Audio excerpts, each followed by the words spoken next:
हमारा ज्ञान कितना सीमित है, ये ब्रह्मांड कितना बड़ा है और कितना बड़ा एक और संसार है हमारे इर्द गिर्द, अदृश्य संसार जिसे हम समझ नहीं सकते, हमारी कल्पना से परे। तो एक बहुत बड़ा सिस्टम है। ये शक्तियां बात करती हैं और वो बताती हैं आपको कि भाई हम शक्तियां हैं, ईश्वर हम सबसे ऊपर है। साइंस बौनी है, साइंस ने सिर्फ चीजें डिस्कवर की हैं। अगर आपके अनुभव सुन के कुछ लोगों का विश्वास परिपक्व होता है, उनका जीवन बदलता है, वो मेडिटेशन करने लग जाते हैं या ईश्वर का नाम जपने लग जाते हैं, तो उसका पुण्य, महापुण्य हम सबको मिलेगा। तो इस तरह से मकसद ये है कि हम सबको विश्वास आए। जो हम अति आधुनिक बने घूम रहे हैं, हम अपनी सभ्यता से, अपनी कल्चर से, अपने संस्कारों से टूट रहे हैं, अपने धर्मों से टूट रहे हैं, ये हमारा दुर्भाग्य है। परी लोग के कुछ चित्र भी बनाए जिसे वो बाल रूप कहते थे, उन्होंने पाताल भैरवी आई और वहां क्या स्थिति पैदा हुई, भयंकर।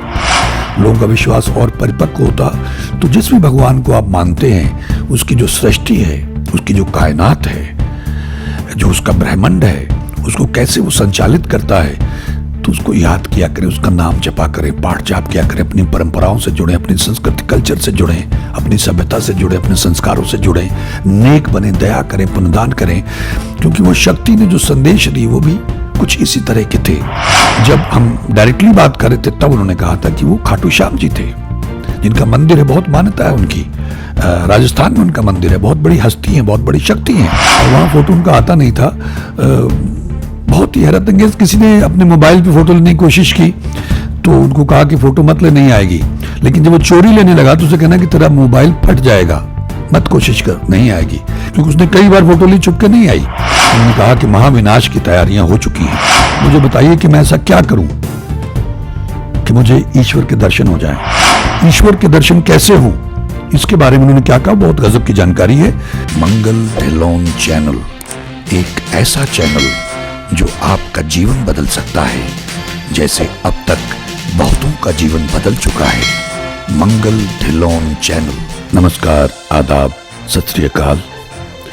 धन गुरु नानक, धन निरंकार, धन गुरु रामदास जी महाराज, धन गुरु ग्रंथ साहब जी महाराज, धन गुरु गोबिंद सिंह जी महाराज, धन बाबा श्री चंद जी महाराज, धन गुरु पिता ओमकारा जी महाराज, धन सभी धर्मों के संत, महापुरुष, भक्त, देवी देवता, अवतार, पीर, पैगंबर और प्रॉफिट साहिबान।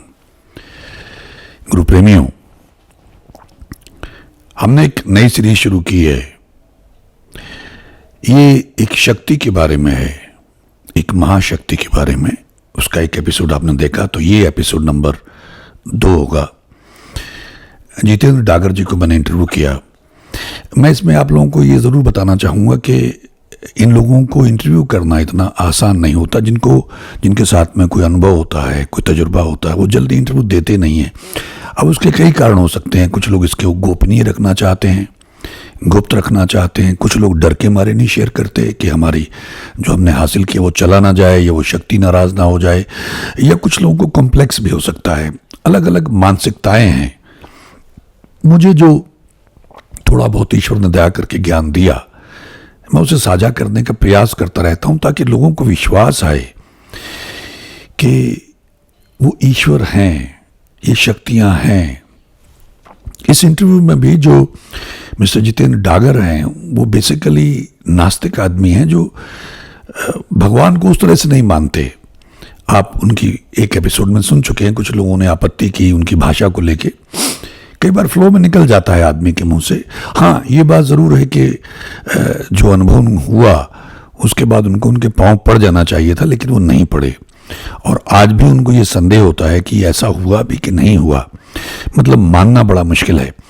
तो मैं ऐसे लोगों की तलाश करता रहता था और बड़ी मुश्किल से मैंने इन 2 लोगों का इंटरव्यू करना था। इसमें इनके संपर्क में लाडी जी भी थे, जिनका मैं नंबर दे चुका हूँ हमारे चैनल पे, जो नाभि ठीक करते हैं। उनके बारे में भी जितेंद्र डागर ने बोला था, वो भी हम शेयर करेंगे। और तो उनको कुछ तजुर्बे मालूम थे। तो जब ये लोग वैसे शेयर करते थे तो बहुत कमाल का शेयर होता था। वो मतलब बड़ा डिटेल में बताते थे।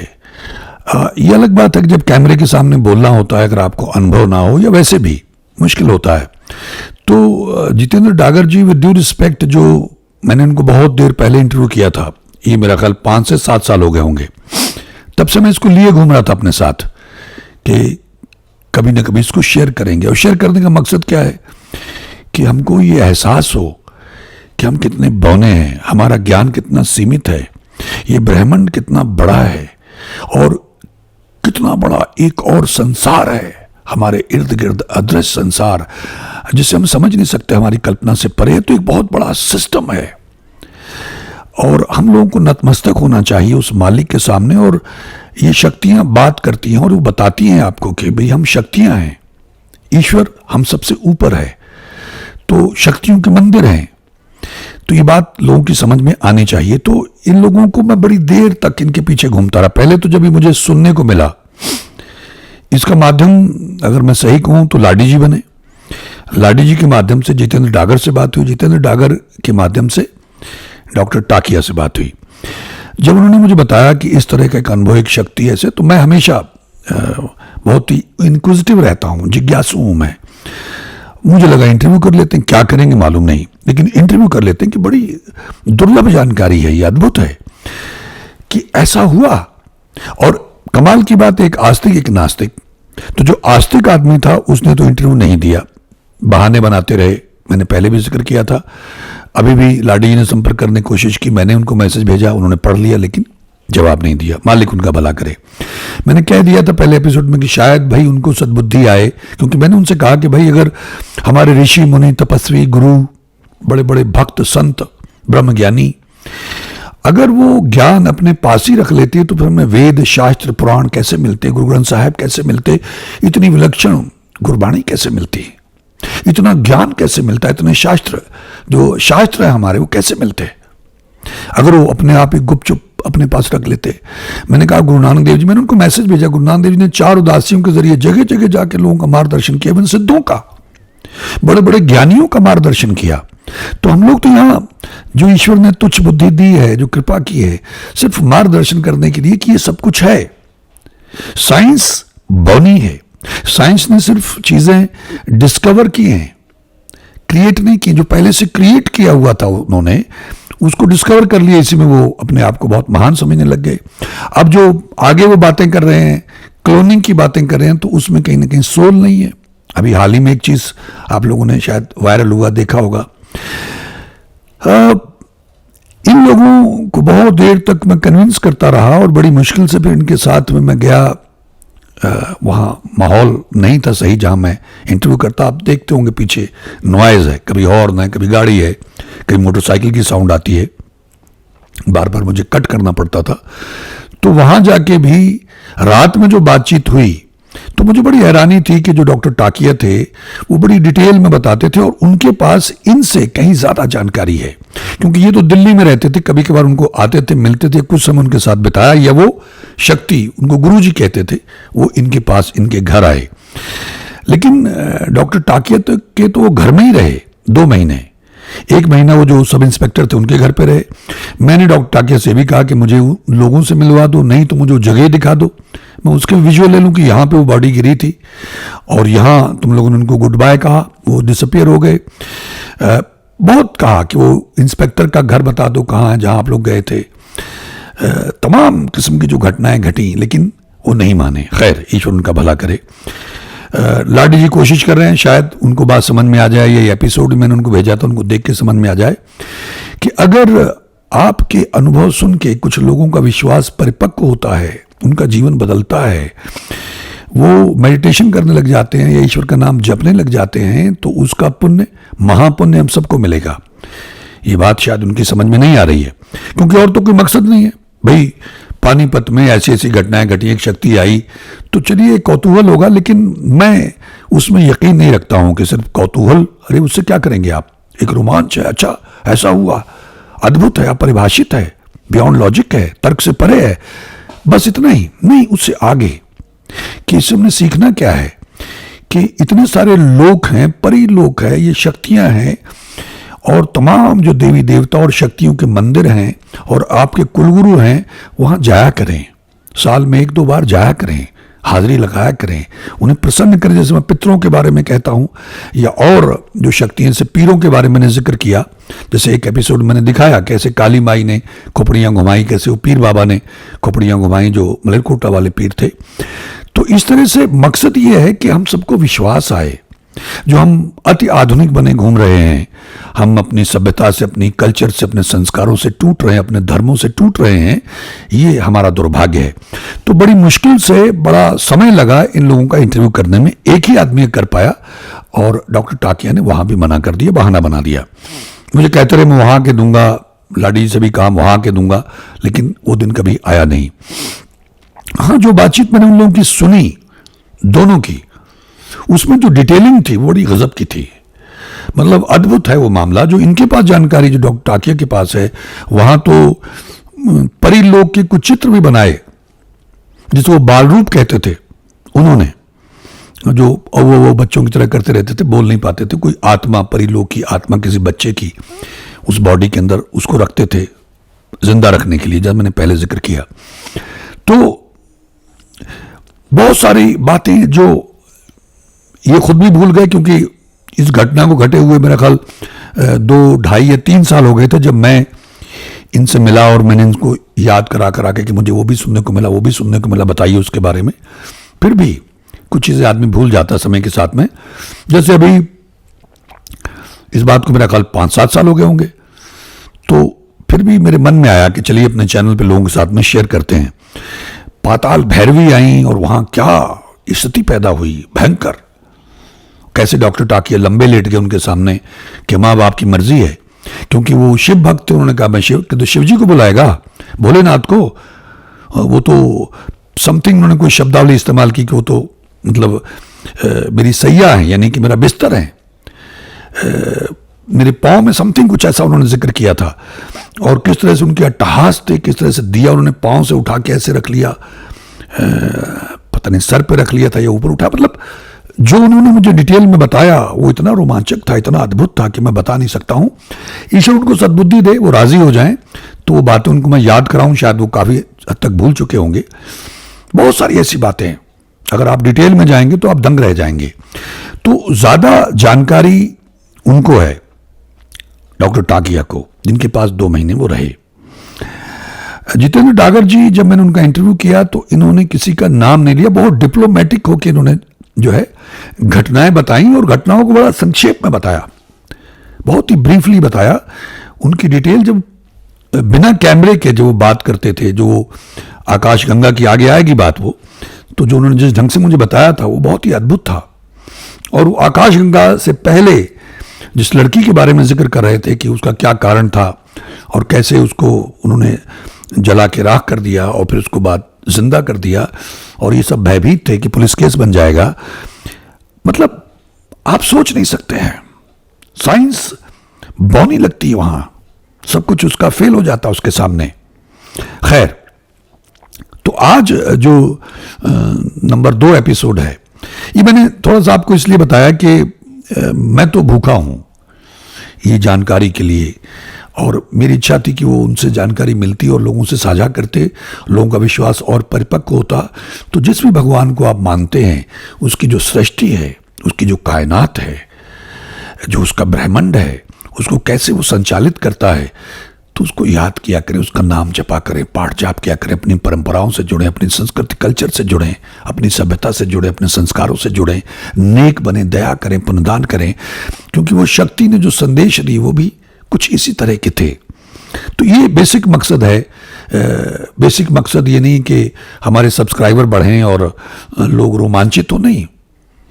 आप नेक इंसान बने, आप भगवान में आपका विश्वास परिपक्व हो, आप पाठ जाप शुरू करें अपने धर्म के मुताबिक, अपने धर्म स्थानों पे जाया करें, हाजिरी लगाया करें उन शक्तियों के यहाँ, अपने कुलगुरु के यहाँ। अब उन्होंने कुलगुरु का बार बार कुलगुरु कहा, लेकिन जब हम डायरेक्टली बात कर रहे थे तब उन्होंने कहा था कि वो खाटू श्याम जी थे, जिनका मंदिर है, बहुत मान्यता है उनकी, राजस्थान में उनका मंदिर है, बहुत बड़ी हस्ती है, बहुत बड़ी शक्ति है। तो अब वहां नाम नहीं बताया। और फिर जो मेरा मित्र वो फलाना, तो मतलब इस तरह से जो गोल बात की है, तो मैं इसलिए एक्सप्लेन करता हूँ शुरू में। हो सकता है कुछ लोगों को ये बोरिंग लगता हो या अटपटा लगता हो, क्योंकि लगभग वो बातें बाद में किसी ने बतानी होती हैं। तो मुझे लगता है कि उनको तो सारी बात के बारे में पता है, तो उस रेफरेंस में उस तरह से बात करते हैं।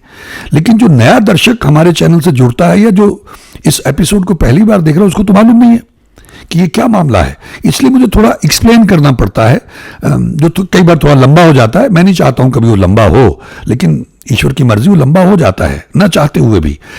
तो ये सारा घटनाक्रम पानीपत में घटा है।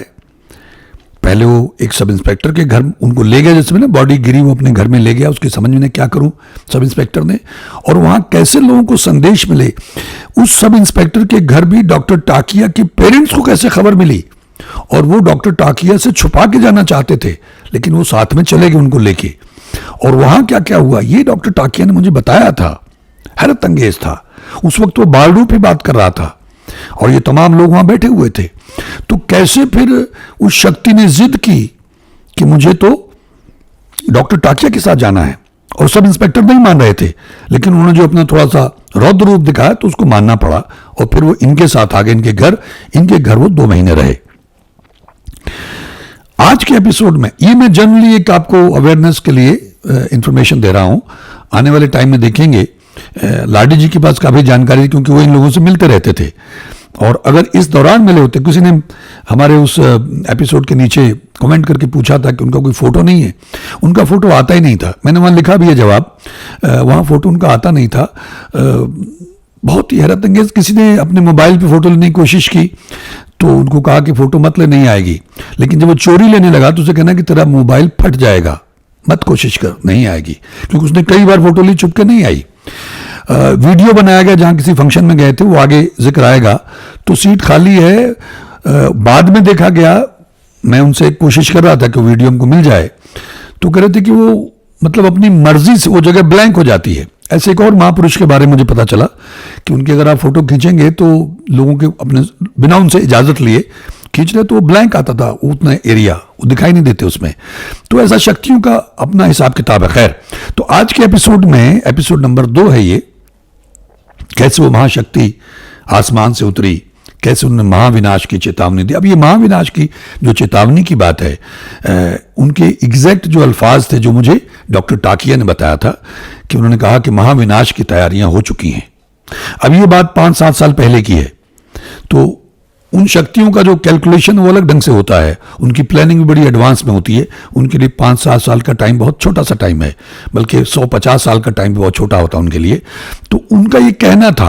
अब ये जब इन्होंने मैंने इंटरव्यू किया है तो जितेंद्र डागर ने उसका जिक्र नहीं किया। शायद इनके सामने ये बात ना हुई हो, या हुई हो तो वो भूल गए, स्लिप कर रहा है, जैसे वो कह रहे हैं मुझे सब कुछ याद नहीं है। मैं उनको जोर दो दे के याद दिला रहा था कि घटना, अगर आगे आप देखेंगे कुछ एपिसोड, तो मैं कह रहा था कि उसके बारे में क्या हुआ, अच्छा वो क्या केस था, वो क्या मामला था, वो क्या घटना थी। तब उनको याद आता तो बताते हैं। हर आदमी का अपना एक परसेप्शन होता है, अपना एक नजरिया, एक मानसिकता होती है। मेरी अलग है, तो मैं तो बड़ी छानबीन करता हूं और उसको रिकॉर्ड करके शेयर करना चाहता हूं, जैसे मैं कर रहा हूं। तो नंबर 2 एपिसोड में जो घटना घटी, एक जो ब्रह्म कुमारीज हैं, ब्रह्म कुमारीज की एक मोहतरमा कोई फॉलोअर थी पानीपत में। उनको कहां से पता चला इनके बारे में, एक गुरु जी इनको कह रहे थे, शक्ति कह रहे थे, 2 ये नाम से उनको बुलाते थे। हमारी भी समझ में, क्योंकि उन्होंने अपना कुछ क्लियर कट इंट्रोडक्शन नहीं दिया और तरह तरह की शक्तियां आके बात करती थी, तो बड़ा मुश्किल था कि उनको किस नाम से आइडेंटिफाई किया जाए। तो ये लोग गुरु जी ही कहते थे उनको। तो उनके घर पे, डॉक्टर टाकिया के घर पे जहां वो ठहरे हुए थे, वहां वो मोहतरमा आई और आके उनके पांव पड़ के रोने लग गई। ये जो डागर है, मिस्टर जितेंद्र डागर, ये आपको बताएंगे। लेकिन मैं थोड़ा सा आपको ब्रीफ बता दूं। कई बार क्योंकि मेरी कोशिश होती है कि सब बात समझ में आए पूरी तरह से, इसमें कुछ भी नकली कल्पित नहीं है, ठीक है, मनगढ़ंत नहीं है, ये सब कुछ असली है। क्योंकि हमारा और कोई मकसद ही नहीं है, कि मकसद एक ही है कि आपको ईश्वर के वजूद में, उसकी हस्ती में विश्वास हो। आप अपनी कल्चर, अपने देवी देवताओं से जुड़ें, अपनी शक्तियों से जुड़ें, कुल देवियों से जुड़ें, कुल गुरु से, जो कुल देवता आपका, उससे जुड़ें, अपनी सभ्यता से जुड़ें, अपने संस्कारों से जुड़ें, जिससे हम टूटते जा रहे हैं। और भक्ति करें, ईश्वर का नाम जपें, नेक बने, दया करें, पुण्यदान करें, ये बेसिक मकसद है। तो वो मोहतरमा आके उनके पांव पड़ के रोने लग गई और कहने लगे कि मुझे बताइए कि मैं ऐसा क्या करूं कि मुझे ईश्वर के दर्शन हो जाएं। अब उन्होंने उनको क्या जवाब दिया ये जितेंद्र डागर जी बताएंगे। बहुत कमाल का जवाब था, बहुत गजब का जवाब था। बेहतर होगा क्योंकि अगर मैं एक्सप्लेन करता हूं तो फिर वो रेपिटिशन हो जाएगी। उसके बाद उस स्त्री को जब जवाब ये दिया ईश्वर के दर्शन के बारे में, तो वो और उनके पांव पड़कर रोने लगे कि आप हमारे घर में चरण डालें। तो वो मान गए और गाड़ी में बैठे। तो फिर क्या हुआ ये भी जितेंद्र डागर आपको बताएंगे। फिर उनके घर कैसे पहुंचे और घर में जाकर उन्होंने क्या किया। ये बड़ा इंपॉर्टेंट एपिसोड है कि कैसे गौतम बुद्ध जी की, अब ये क्योंकि जितेंद्र डागर जी ने जिस बड़ा ब्रीफली संक्षेप में बताया पासिंग रेफरेंस में, मैं उसको थोड़ा सा क्लियर करना चाहता हूं। रास्ता कैसे बताया ये तो वो खुद बता देंगे, आपकी बात समझ में आएगी। लेकिन ये जो बात थी कि उनके ड्राइंग रूम में, जैसे आमतौर पर हम लोग देखते हैं भगवान बुद्ध की जो स्टैचूज हैं वो लोग रख लेते हैं अब एक ड्राइंग रूम की शोभा बढ़ाने के लिए। तो जैसे ये पहुंचे ये गुरु जी, ये शक्ति, तो वो जो भगवान बुद्ध की जो प्रतिमा थी वो ऐसे गिर पड़ी उनके पांव में। तो उन्होंने उठा के उसको अपनी गोद में ले लिया। अभी देखिए ये डिफरेंस है जो जितेंद्र डागर जी आपको बताएंगे। तो कैसे बताएंगे, और जब वो मुझे बिना कैमरे के हम लोग नॉर्मली बातचीत करके जो मुझे बता रहे थे वो अगर आप देखेंगे तो मैं उस जो बातें हुई थी उस आधार पे आपको ये बताने की कोशिश कर रहा हूं थोड़ा डिटेल में। तो वो उन्होंने उठा के अपनी गोद में रख ली और वहीं पे ये कहा जो शब्दावली जितेंद्र डागर भी इस्तेमाल करेंगे, आपको बताएंगे कि जिनको मंदिर में होना चाहिए उनको आपने ड्राइंग रूम की शोभा बढ़ाने के लिए रख रखा है, और मंदिरों में चोर उचक्कों को बैठा रखा, ठगों को बैठा रखा, पाखंडियों को बैठा रखा है। तो इनको मंदिर में स्थापित करिए, मैं इन्हीं के लिए आया था। अब देखिए कितनी बड़ी बात है, भगवान बुद्ध और अपनी आप उस प्रतिमा का उनके पांव में गिरना और उनका उठा के उसको अपनी गोद में ले लेना और उसके बाद बैठ के ये कहना कि इनको आपने ड्राइंग रूम की शोभा के लिए रखा हुआ है, भगवान बुद्ध को, और मंदिरों में चोर ठगों की मूर्तियां लगा रखी हैं, इनको वहां रखो। और फिर उनके बिजनेस की कुछ बात की और उसके बाद मैंने कहा कि जो मुझे काम करना था किया और वहां से निकल लिए। ये जो बात थी भगवान बुद्ध की जो प्रतिमा है, जो छोटे छोटे स्टैचूज हम लोग रख लेते हैं, उनको मंदिरों में रखें, अपने उनकी इबादत करें, पूजा करें, उनको ऐसे ड्राइंग रूम की शोभा के लिए मत रखें। मेरे यहाँ भी नटराज की एक मूर्ति मुझे कहीं से प्रेजेंट की गई थी, मुझे याद नहीं कहाँ से, तो हमारे हॉल में रखी हुई थी। नॉर्मली हम लोग ऐसे रख दें सजा के, तो वो एक शंकर भगवान का ही रूप है। तो प्रभु जी ने, गुरुपिता ओंकारा जी महाराज ने मुझे कहा था कि उनको सही स्थान पर रख। तो हमने फिर अंदर लाके जहाँ हम पूजा करते हैं, पाठ करते हैं, जाप करते हैं, वहाँ लाके उनको, तो जब भी हम पूजा वगैरह करते हैं, अगरबत्ती करते हैं, तो हम अगरबत्ती तो मैं मोस्टली अवॉइड करने के लिए कहता हूँ, धूप करते हैं, तो उनको भी प्रणाम करते हैं। ठीक है, तो ये अब वहां से मुझे उन्होंने बताया, जबकि हमको इस बात का एहसास नहीं था। तो ऐसे ही देखिए ये सेम लॉ है। तो उन्होंने उनसे कहा कि भी इनको वहां स्थापित करो, ड्राइंग रूम में नहीं। तो अगर ऐसी कोई चीज, ऐसी कोई शक्ति, ऐसी कोई महापुरुष या कोई भगवान बुद्ध हो या कोई अवतार हो या कोई और, अगर आपने उनको अपने ड्राइंग रूम में रख रखा है तो वहां से हटाइए, उनको अपने मंदिर में स्थापित करिए। तो जो दिक्कतें आपको आती हैं कई बार, उसका हिंट यहां मिलेगा कि उनका बिजनेस गड़बड़ चल रहा था और उन्हें पूछा नहीं था उनसे, लेकिन उन्होंने बता दिया उनको कि अगर ऐसा करोगे तो बिजनेस में जो दिक्कतें आ रही हैं वो खत्म हो जाएंगी या कम हो जाएंगी। इस तरह का कुछ उन्होंने बताया था जो जितेंद्र डागर जी आपको बताएंगे। तो कुल मिला के ये जो सीरीज हमने शुरू की है, इसमें 5 या 6 एपिसोड्स होंगे। लोगों के पास टाइम नहीं होता, हालांकि मैं उन लोगों का शुक्रगुजार हूं जो पूरे पिछला एपिसोड जो शुरुआत थी 47 मिनट का था, तो लोगों ने पूरा देखा और बहुत से कमेंट्स भी दिए। मैं शुक्रगुजार हूं आप लोगों का।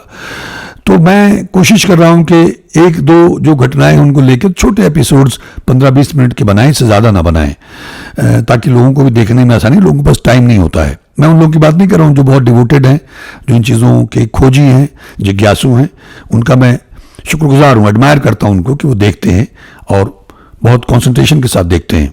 मैं जनरल लोगों की बात कर रहा हूँ। हम उनको भी जोड़ना चाहते हैं ताकि उनको भी विश्वास आए और वो पूजा पाठ शुरू करें, ईश्वर का नाम जपना शुरू करें, नेक बने अपने धर्म के मुताबिक। तो इस एपिसोड में ये दो बातें, कि कहें तो तीन बातें, कि एक कैसे ईश्वर के दर्शन कैसे हों, इसके बारे में उन्होंने क्या कहा, बहुत गजब की जानकारी है। दूसरा, जब वो ड्राइव कर रहे थे जितेंद्र डागर, तो रास्ता किसने बताया उनको और कैसे वहां पहुंचाया। और तीसरा, भगवान बुद्ध जी की जो प्रतिमा थी वहां पड़ी हुई थी और बिजनेस उनका नहीं चलता था, उसका कारण कहीं ना कहीं इससे जुड़ा हुआ था। तो हम सब इससे सीखें, लाभ लें। सुनिए जितेंद्र डागर जी को। Thank you. अब धीरे धीरे करके उनका समय डिमांड करा। उस समय में कुछ विचित्र बातें हुई, मैं सब चीज़ें नहीं दोहरा सकता, याद कर पाना भी मुश्किल होता है, क्योंकि उसके बाद कभी लगातार याद नहीं किया। वो व्यक्ति साथ नहीं है, लगभग 2 महीने का ही उनका साथ मिल पाया। वो कहाँ है, कहाँ नहीं है, नाम क्या था, कहाँ से आए थे, कहाँ चले गए, I don't know a bit. कैसे संजोग था, मुलाकात होनी थी, कैसे मुलाकात हो गई, आई डोंट नो। लेकिन उस दौरान कुछ चीज़ें ऐसी हुई जो मेरी समझ के बाहर, और अब मैं कम से कम उन्हीं चीज़ों को रिपीट करके संक्षिप्त में बताना पसंद करूंगा ताकि लोग उस मुद्दे पे पहुंच सके जहां के लिए मैंने बात रखी है। ये बात मैं उन लोगों के लिए नहीं कर रहा हूं जो परमात्मा में विश्वास रखते हैं, अंधविश्वासी बनाने के लिए भी नहीं कर रहा हूँ। ये ओपन में बात रख रहा हूँ जो बीइंग ए साइंटिफिक पर्सन मेरी आंखों देखी है। ये बात मैं रख रहा हूँ कि क्या पता मेरे पास लॉजिक ना हो, मैं उस साइंस तक ना हो, किसी के पास लॉजिक है वो हेल्प कर दे, वो समाज को मैसेज दे दे। या अगर किसी के पास भी धरती पे लॉजिक नहीं है तो वो ये मानना चालू कर दे कि अभी बहुत बचपने में है, अभी बहुत नासमझ है, अभी बहुत गलत हो गया। शायद रिचुअल्स या पूर्वज जो थे वो साइंटिफिक ही थे, जिनको हमने ये मानना चालू कर दिया कि वो मूर्ख थे। दोनों तरफा बात हो सकती है। अभी मैं किसी निर्णय पे आज की तारीख में भी नहीं खड़ा हूँ, लेकिन दिक्कत यह है कि कुछ ऐसा दिमाग में फंसा पड़ा है पिछले 1.5-2 साल से, जो गले की हड्डी है, ना उगली जाती है ना निगली जाती है। ये समझ नहीं आता मेरी जिंदगी में एपिसोड होगी गुजरा क्यों, क्या था वो भी समझ नहीं आता। तो कुछ इंसिडेंसेस जो उसके बाद हुए मेरी लाइफ में, एक लेडी उनके पास आई और वो किसी ग्रुप से, धार्मिक ग्रुप से जुड़ी हुई थी, जो आजकल नॉर्मली हमारे यहाँ बाबा लोग हैं उनमें से किसी की संगत में वो भी फॉलो करते थे। And when she came she heard from someone की भी ऐसे ऐसे पर्सन हैं और खाते पीते नहीं हैं और बड़ी शख्सियत हैं, बड़ी चीज़ हैं और परमात्मा मिलन करा सकते हैं। तो दैट लेडी केम, आके उन्होंने उनके पैर पकड़े और रोना चालू कर दिया। और मैं उस इमोशनल ड्रामे को वहाँ बैठ के देख रहा था और समझ रहा था कि कैसे औरतें किसी भी चीज़ को भगवान बना देती है। और मैंने कहा कि इस शख्सियत के लिए भगवान बनना तो बड़ा आसान है, क्योंकि एक औरत ने पैर पकड़ के रोना चालू कर दिया, मार्केटिंग तो मिल ही गई है, माउथ पब्लिसिटी हो ही जाएगी। थोड़े दिनों में बाबा जी का बढ़िया सा मंदिर होगा, बढ़िया सा आश्रम होगा, 2 दान पेटी होंगी और खूब चढ़ावा चढ़ेगा और मौज हो जाएगी। अभी ये बाबा इनको अद्भुत ज्ञान देंगे अपने बारे में और भगवान साबित कर देंगे, क्योंकि आज की तारीख में भगवान अपने आप को साबित करना बड़ा आसान काम हो गया। And that lady demanded one thing, उन्होंने कहा कि बोलो बेटी क्या चाहती हो। तो उन्होंने कहा आप सब कुछ दे सकते हो, आप सब मालिक हो, आप सब रास्ते दिखा सकते हो, तो एक छोटी सी बात बताइए, मैं ऐसा क्या करूं जिससे मुझे परमात्मा ईश्वर के दर्शन हो जाए। And now that was the moment when I was ready with a full sense of laughter कि भैया ऐसे बढ़िया बढ़िया जोक सुनने को मिलेंगे जिनका कोई अंत ही, कोई सिर कोई पैर नहीं होगा। अब ये बाबा पूरे तरीके से इनके दिमाग में अपने आप को स्थापित कर देंगे। ऐसे किसी टाइम पे I was ready to had a laughter in my own spirit कि अब मजाक का विषय बड़ा बढ़िया है। एक रोती हुई औरत, एक मैला कुचला बूढ़ा सा व्यक्ति जो फेम के लिए शायद होगा। जैसे उन्होंने सवाल किया वो बहुत मुस्कुराए, हंसे और उन्होंने जवाब दिया कि कभी सूरज को देखा है। तो उस लेडी ने कहा हाँ। तो कह रहे कभी आंख मिला के दर्शन करे, कभी देख पाए रोशनी के अलावा। तो लेडी ने कहा नहीं। तो उन्होंने पूछा क्या संभव है देख पाना। तो लेडी ने कहा नहीं। तो उन्होंने कहा कि जिस ब्रह्मांड में, जिस पूरे ब्रह्मांड को बसाते हुए एक छोटा सा जर्रे का जर्रा सूरज है, जब आप उससे रोशनी से आंख नहीं मिला सकते तो आप क्यों पगले हुए घूम रहे हो, क्यों बेवकूफ़ बने घूम रहे हो कि कोई आपको पिता परमात्मा दिखा सकता है या आप देख सकते हो। आप आंखों से तो देख नहीं पाओगे, जब उसके सूरज को नहीं देख पाते तो उसको कहाँ से देख पाओगे। तो ये बेबुनियादी बातें करना छोड़ दो।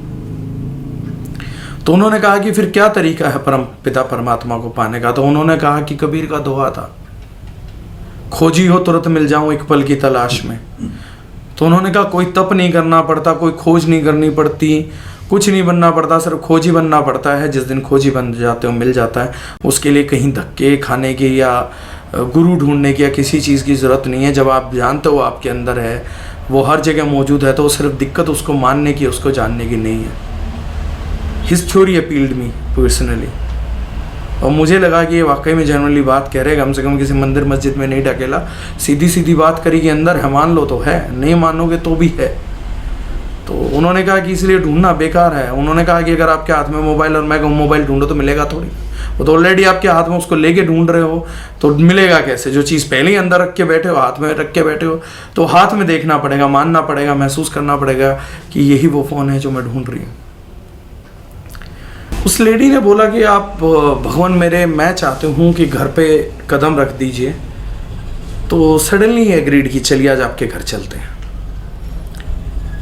मेरी गाड़ी थी, आई वॉज ड्राइविंग, और वो जो बाबा जी थे जिनका मैं जिक्र कर रहा हूँ, वो मेरी लेफ्ट हैंड साइड पे को ड्राइवर सीट पे बैठे हुए थे। सेंट्रो गाड़ी थी और पीछे मेरे मित्र और वो लेडीज़ बैठी हुई थी।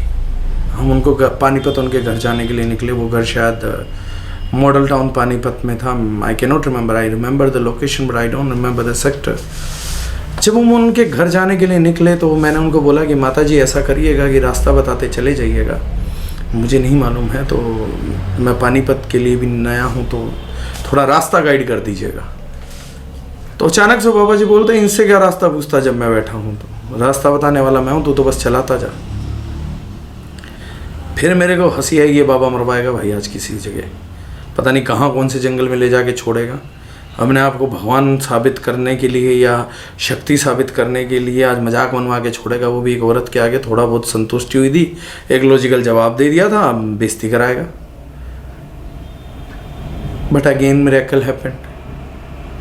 वो व्यक्ति मुझे शॉर्टकट रास्ते से, जो उस लेडीज़ ने भी सपोर्ट किया, चलाते गए चलाते गए चलाते गए। नोबडी वाज इंटरफेयर्ड, किसी ने किया नहीं। वो लेडी भी चुपचाप बैठी थी।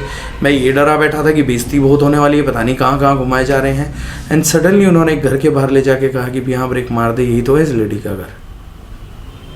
I was amazed. तो मैंने पीछे पलट के पूछा कि माता जी यही घर है? तो I was in shock when she replied, यही है।